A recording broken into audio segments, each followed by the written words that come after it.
encourage things, you can't go too far wrong with having environmental laws that work globally. And the man who does that, there may be others, but the man who does it in my life is James Thornton. James, welcome, sir. Thank you, Paul. Pleasure to be with you. And this is a session, a legal session. And I would guess, some years ago, it would be impossible to have a festival based on biodiversity where you would think, oh, the legal side of things, where does it all fit together? Well, James is the man who's changed that. You really have changed the landscape on this, David. James, we've met. We met in Cambridge. You came as my guest to the Royal Geographical Society. We follow each other closely. I'm a super supporter of your work, and it couldn't be more vital than today. So everybody, put down your cups of tea, stand by. Here's James Thornton. Thank you, James. Thank you, Paul. What a wonderful introduction. And as I say, it's a pleasure to be with you.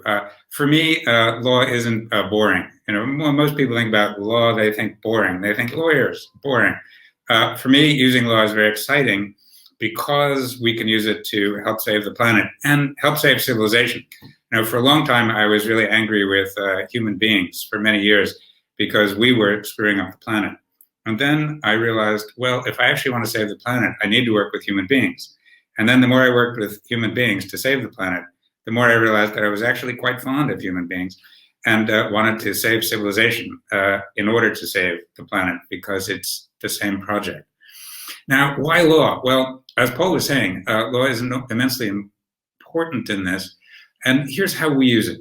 Well, our organization, first of all, is called ClientEarth. I started working on ClientEarth 17 years ago after doing similar work in the United States. We're based in London, but we're a global group of lawyers, 265 people now.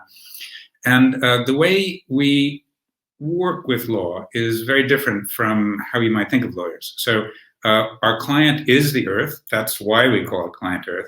So the earth and everyone and every living being on the planet is who we think of as our clients. Then how do you talk to your client if you're a lawyer for the planet? And the answer to me is science. Connects very well with National Geographic. That's why it was an easy fit with Paul, and we immediately got on. Because if the earth is your client, the earth speaks to you in the grammar of science, the grammar of science. So you talk to the scientists, you hear what they're saying, and by hearing what they're saying, you're hearing what the earth needs. Then what you do is you take that science and try and translate it into policy that will be meaningful to people, that will be understandable to people, and that politicians will agree to. So you go to parliaments then and congresses, and then try to get your policy turned into law. You try to write the law, which we spend a lot of time doing. And when you're writing the law, you're writing the rules of the game. The rules of the game are captured in law, and the law at any one time shows what a people, what a culture, a country thinks about their relationship to each other and to the earth. So we try and move that in the right direction. One way to think about it is that, the kindness towards the planet, compassion towards the planet is what we need to feel ourselves and work on. Now, we may do that individually, but how do you do that culturally? And the answer is we need rules to make companies and governments act as if they were compassionate, act as if they were kind. And in doing so, they learn to be so. That's my view. So the next stage is you sue people.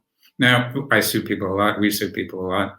And I think of litigation as a way of engaging and educating and also making friends. I've made friends by suing people. It's an unusual way to make friends. But you can also stop people from doing really bad things and move them in the right direction, and also then move markets in the right direction and governments. I'll give you a few examples. So when I started ClientEarth, I talked to the scientists, and at that point they said, look, if you want to save nature and save civilization, stop coal-fired power stations, public enemy number one. And at that point, I was starting in Europe. I only had 4 people at that time, but they said, stop coal. So I said, okay, we can stop coal in Europe. Now, all these years later, we have stopped coal in Europe. And now we're just opening an office in Singapore to help move Asia off fossil fuels and towards renewable energy. And there are also 350 million people in Asia that do not have electricity. So they do not have good lives. So we need to get power to people, and it needs to be, this is really power to the people, and it needs to be clean power so that they and their descendants have a good life and a civilization to live in, which they won't if we go with fossil fuels, as Asia is tending to do now. So we're bringing this to all of Asia. I'll give you an example, since you were just talking about finance with an earlier group, of how we also use finance. So we don't use just environmental law. I mean, we do use a lot of environmental law, but we look around and we say, what other areas of law can we use? What other tools can we use to save whatever system we're looking at? And about 6 years ago, we said, well, look, it's really all about where the money goes. You know, where the money goes is where the action goes, is where the ecosystem goes. So we've got to affect money flows directly. And we need something like 50 trillion in investment in renewable energy, for example. We said at that time, look, unless we jog the system, it won't happen fast enough. There's a lot of inertia in the system. There are a lot of incumbent interests, like big utilities that want to keep burning coal as long as they can. So what do? So we said, let's become experts in all of the laws that have to do with finance. So banking law and insurance law and securities law and so on, company law and all the rest of it. So we put together a team of now 15 top corporate lawyers who use all of those areas of law to work on climate change and protecting nature. And I'll tell you about two cool cases, actually, very briefly, that they've recently done. One was to say, look, we're going to forget about using environmental law. We're going to focus on the last big new coal-fired power station that anyone wants to build in the EU, which was to be built in Poland. And we're going to try and stop it using corporate law, because we can show now that it's just a bad investment to invest in coal in particular. So we had Carbon Tracker, a great group, do an economic study showing that it was a bad investment. Then we bought shares in the company, a company called Ania. And then we went to the shareholders meeting, and we got about 30% of shareholders to go with us. But Polish government was the #1 shareholder. They were very pig-headed and said, we're going ahead anyway. So we said, fine, we've talked to you politely, we've shown you the economic study, now we're going to court.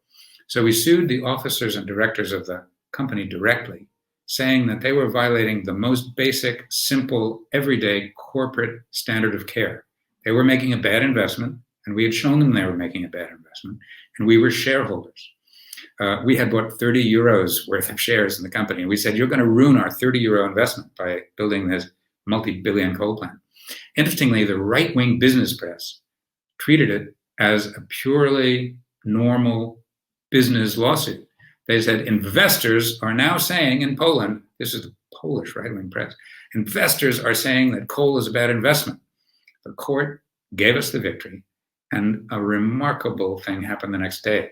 The share price of the company went up 4% because we had beaten them on building this coal plant. So a great story, and we're now building similar cases, bringing similar cases elsewhere, including even as far away from Poland as Japan. So that's one great example. Another one is banking. So we recently sued the Central Bank of Belgium. As far as I know, there's never been another environmental group that sued a central bank. And the reason is because the quantitative easing, so hundreds of billions going into the economy in the EU to refloat the economy after COVID, it's a good idea. The quantitative easing is a good idea. The problem is they do it by buying bonds, by going and looking at a standard menu. We analyzed the standard menu, and the standard menu would have them put more than 60% of the money, and we are talking about hundreds of billions, into companies that are fossil fuel companies or fossil fuel related companies. So the Green Deal in Europe would be being supported by this huge investment in fossil fuels. So we sued, and I think we have a good chance of winning, and that would then move hundreds of billions ultimately in the right direction. So a couple of examples there of how just a few people, this is a tiny team we have working on this, can find a lever to potentially move mountains. And that's the really cool thing about the law. I was recently interviewed in a magazine, and what they decided to call me was the quiet assassin. Now, quiet assassin was not exactly my self view, but there we are. But what it shows you is the quiet power that you can have in doing these things. Nature protection, similarly. So one of the great, well, the great forest left in Europe is the Bialowieza in Poland, and we've used law to protect it from the right-wing government. Like right-wing governments everywhere, it wanted to start cutting down and did start cutting down the trees. I don't know what the deal is between right-wing male politicians and cutting trees, but there is something there, and you have to stop it wherever it happens. So we've protected the Bialowieza Forest. Now we're moving on with marine protection in Europe to protect the cetaceans in the Mediterranean and elsewhere, and all of the European waters. Very important. This came out of a National Geographic project that we were actually doing with the guys there. And again, very important. The laws are there. They're not being implemented. They're not being enforced. So citizens can go to court and say to the governments, look, sorry guys, the laws are there. You've agreed to them. They're your laws. And still you're allowing cetaceans to be killed. Crazy. Has to stop now. And that's what we'll say in court, and we'll win those cases. I want to tell you one other thing, and then I want to leave time for questions as well. Another really interesting area for me in the last number of years has been working in China. Now, in the West, we hear one type of story about China. It's all very negative, and I understand all that. But it's really important to know that there is another thing going on in China, another dynamic, which is highly positive. So some years ago, 10 years ago now, they really made a decision that because their own environment was in such terrible shape, air pollution, water pollution, soil pollution, food, huge emissions of CO2, which will affect them, they decided to really change direction. And I was invited in to help the Supreme Court of China write a law to allow citizens to sue the companies, including those owned by the government, who were polluting. So I helped them. And then they invited me to train judges, beginning with the Supreme Court, because they had created a group of 3,000 environment court judges, unlike anything else in the world, to hear massive numbers of environmental cases to enforce their laws. Not bad environmental laws, but not being enforced. So they created all these environmental courts and judges, and they said, will you train them? Will you come in and help train them? So I said, of course, and we've been doing that for years now from our Beijing office, bringing in experts from all around the world, Supreme Court judges, prosecutors, and NGO lawyers like me from all over the world. And then the Chinese prosecutors asked us to train them, because they said, James, in that law you helped write, we got the right to sue the Chinese government on behalf of the people for the environment. You sue governments all over the place, all the time, and you always seem to win. We've never had the right to sue the Chinese government. Can you train us to sue the Chinese government? So here we are. I'm an NGO lawyer, and we're being asked to train the Chinese federal prosecutors to sue the Chinese government. Remarkable. So of course we said yes, and we started that work some years ago. And a few weeks ago, a prosecutor arrived at the door of our Beijing office. And he opened the letter, and it has the big Chinese imperial red script at the top. And I'm told that the one letter you don't want to get if you're in China is a letter from the Chinese prosecutors, I understand. But this was a thank you letter. So it said, we have so much enjoyed working with you guys for the last 4 years or so. You brought the concept of environmental enforcement litigation in the public interest to China. And as a result of our work with you, in the last year alone, we have initiated 80,000 environmental cases. 80,000. Those are my favorite 80,000 cases that I didn't have to bring because the prosecutors were bringing them. Remarkable. And around 70% were against government entities. So like Ministry of Environment in Yunnan province, not cleaning up the water, something like that type of thing. Ministry of Forests allowing the clear cutting of a forest illegally, that type of thing. And they're bringing these cases, and they're forcing government entities and companies to actually pay attention to the laws. So it's a massive change in China that's been happening now for some years and is continuing to happen. So very exciting. And we're also working with them on changing how they look at all of their investment in energy as well, internally and externally. So externally, they have a multi-trillion-dollar Belt and Road, they call it, program to invest in more than 100 countries around the world, essentially a trade with China program. So they're building infrastructure in countries in Asia and Africa, but it even goes to Europe and South America. And if you think about it, trillions of investment is what we need in renewable energy. Trillions of investment going into fossil fuels and the wrong type of infrastructure and investment would mean that the world doesn't get to the Paris Agreement. It just won't. You build another 500 coal-fired power stations, forget the Paris Agreement. So we've been working directly on the central concept there of how investment is made in the Belt and Road. And with many others working on it together, I'm very pleased to say that the Ministry of Environment now has an idea, which is a traffic light system to allow scrutiny of investments going into all of this infrastructure.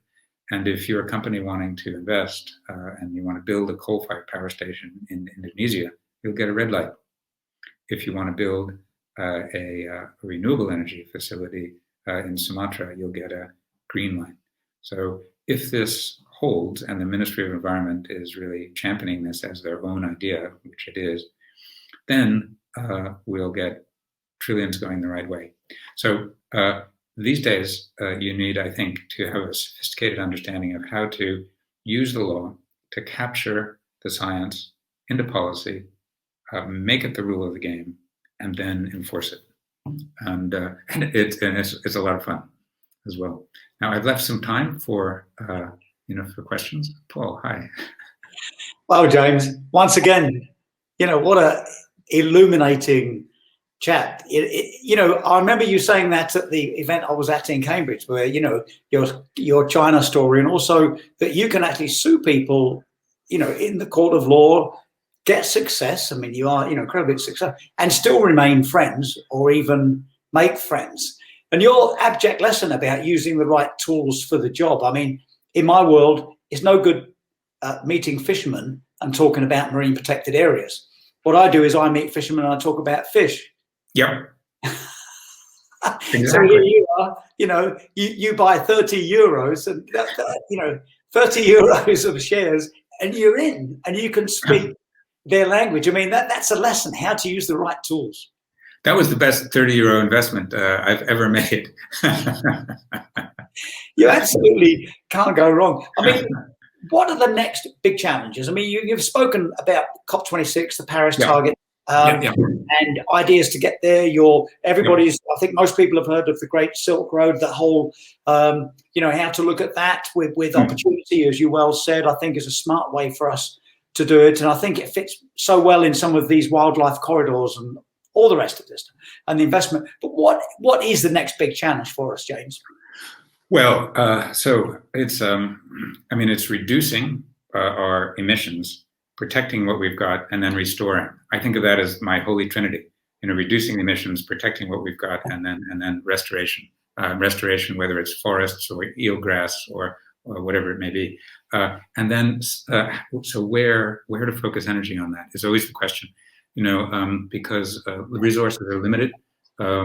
Even National Geographic has limited resources, let alone a small NGO like ClientEarth, So where do you focus? So in terms of writing the rules of the game, we're putting a lot of attention on the Convention on Biological Diversity meeting that is scheduled to happen in China later this year. So that will be, if it comes together in the right way, it'll be like the Paris Agreement for saving nature.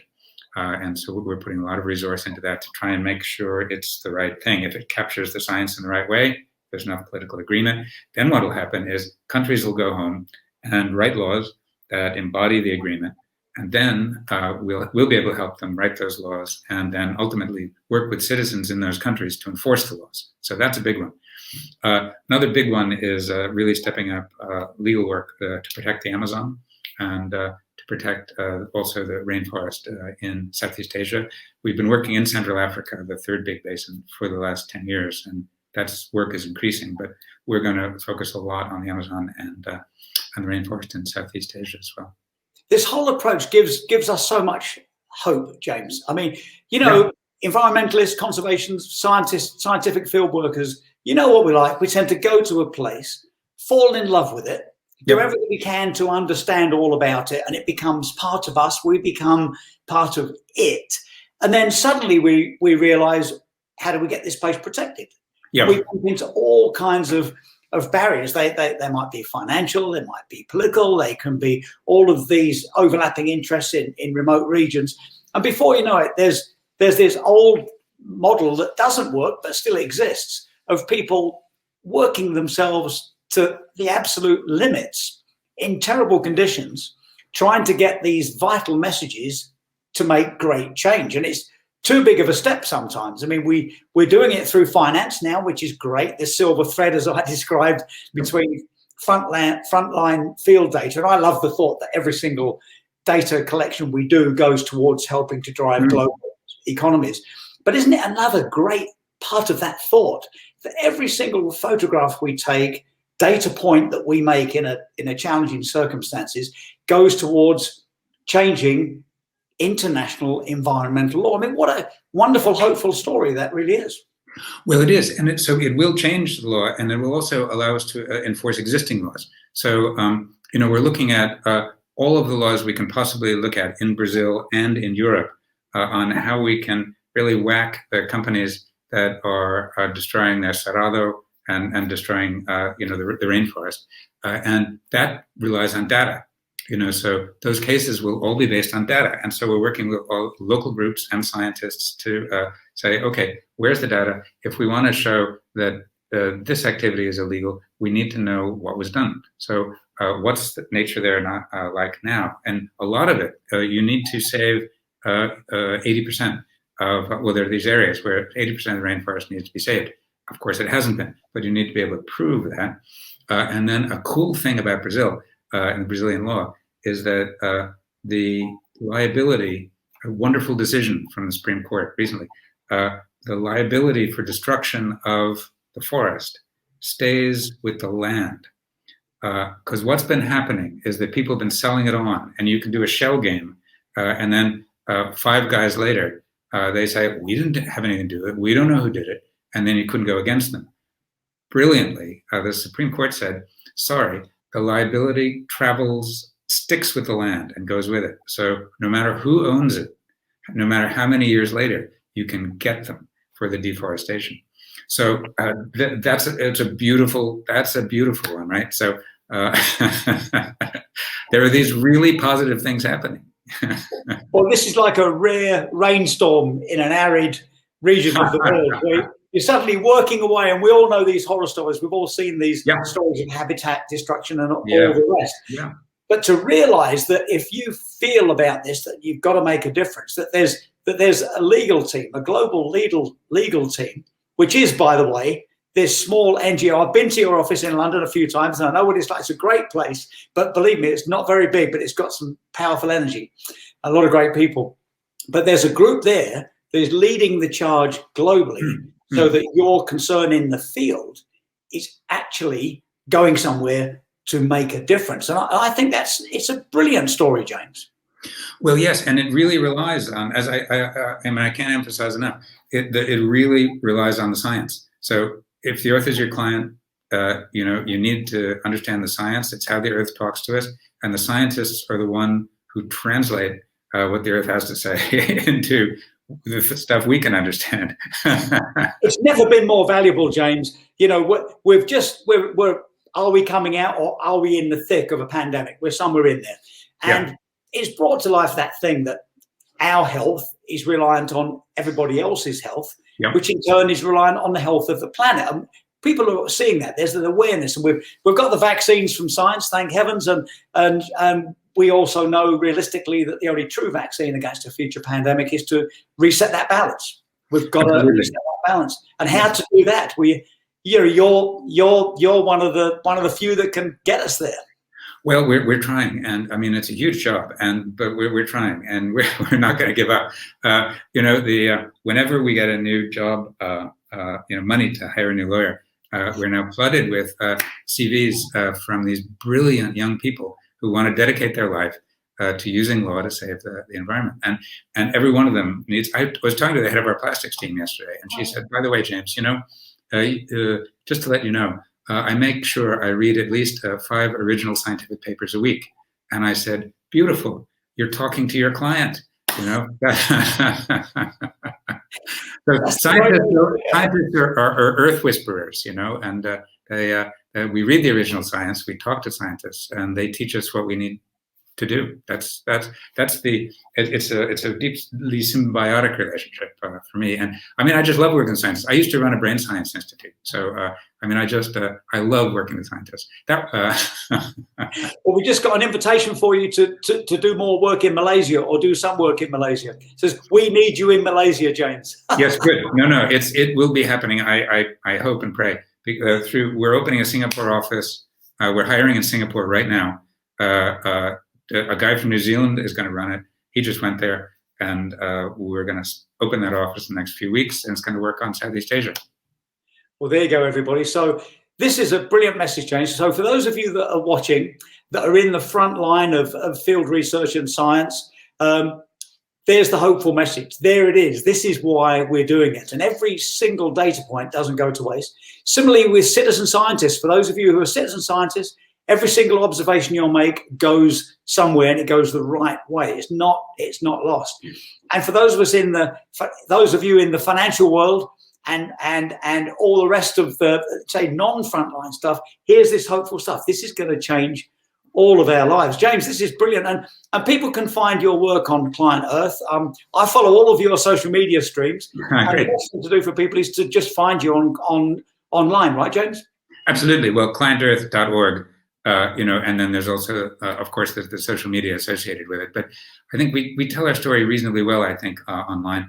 And you can join. I mean, you can get a free newsletter. You can become members. If you're lucky enough to have money to give away, we're a charity. And we'll use it well, We'll use it well. But we need the support of scientists.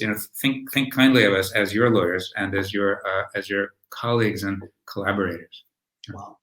James, thank you so much, sir. Hope to see you in your offices soon for a cup of tea or here in Geneva. Wonderful. Either place, both places. Thank you, Paul. Yes, please. James, thank you so much. Keep up the great work. Thank you, buddy. Bye-bye. Thank you. Well, James, that was absolutely great all round. And for us, it's just good to know that we've got you as our lawyer. That was a lovely thing to say. You're a lawyer out there. Well, that's right. That's absolutely right. I think of me as your lawyer, or us as your lawyers. We're multiplying. I have many offspring in my legal family. Now 260 people of that, like 170 are lawyers, and we have lawyers now from almost 30 countries. Wow. And they're such a smart group. And what I love about it is they're thinking of stuff that I couldn't think of, because they become experts in all these different areas. There was an article in the Financial Times yesterday about valuing nature, and there's a lot of work going on. Mark Carney, for example, is doing something on that. So I said, well, that's an interesting article. I sent it to one of my guys, who's a relatively new guy who came in from Clifford Chance, very famous law firm. And I thought, well, I'm not sure, does he work on this? And he wrote back this incredibly lucid thing saying, well, here's what we're thinking about this, and yes, very important. Carney's not going far enough. Here's what we need to do. Here's how we're thinking of forcing it to go much further, and here's the use we can make of it once the valuation is good. We can hold companies to account, and we can stop them from using offsets that are meaningless, because they're looking forward and they're saying, look, there's going to be a lot of greenwashing, so we can stop that. Wow. James, thanks so much again, sir. We'll see you very soon. And for all of the lawyers watching too, Absolutely.